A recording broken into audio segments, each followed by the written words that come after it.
महाराष्ट्र में जल्दी ही विधानसभा चुनाव होने हैं। ऐसे में आरोप प्रत्यारोप का सिलसिला भी जारी है। इस बीच एनसीपी प्रमुख शरद पवार ने मोदी सरकार को लेकर बड़ा बयान दिया है, जिसे लेकर चर्चाएं तेज हो गई हैं।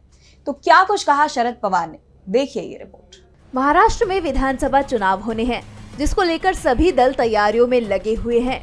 चुनाव को लेकर सरगर्मियां तेज हो गई हैं। लोकसभा चुनाव में मिली सफलता से महाविकास आघाड़ी का आत्मविश्वास बढ़ा हुआ है, तो वहीं चुनाव में मुंह की खाने के बाद बीजेपी अब फूंक फूंक कर कदम रख रही है। ऐसे में राजनीतिक दल एक दूसरे पर हमलावर हैं। इस बीच एनसीपी प्रमुख शरद पवार ने मणिपुर में हुई घटनाओं की तरह महाराष्ट्र में भी हिंसा की आशंका जताई है। शरद पवार ने मणिपुर में हिंसा रोकने में असफल होने के आरोप लगाए और केंद्र सरकार की आलोचना भी की। नवी मुंबई में एक कार्यक्रम के दौरान पवार ने मणिपुर का जिक्र करते हुए कहा, ऐसा मणिपुर में हुआ, ये पड़ोसी राज्य में भी हुआ। हाल के समय में चिंताएं हैं कि ऐसा महाराष्ट्र में भी हो सकता है। अच्छी बात है कि महाराष्ट्र के पास कई दिग्गजों की विरासत है, जिन्होंने सद्भाव और समानता की दिशा दी।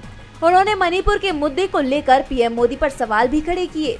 उन्होंने आगे कहा कि इस मुद्दे को निपटाना सरकार की जिम्मेदारी है। शरद पवार ने कहा कि दो समुदायों के बीच आपसी विवाद की वजह से महीनों से हिंसा हो रही है। इसकी वजह से कई घर तबाह कर दिए गए, महिलाओं का उत्पीड़न हुआ और दर्जनों लोगों ने अपनी जान गंवाई। उन्होंने सांप्रदायिक सद्भाव की लंबे समय से चली आ रही परंपरा पर जोर देते हुए कहा कि एक समय मणिपुर में जहां दो समुदाय आपस में रहते थे, वो अब आपस में बातचीत को भी तैयार नहीं है। शरद पवार का बयान ऐसे समय में आया है जब राज्य में विधानसभा चुनाव होने हैं।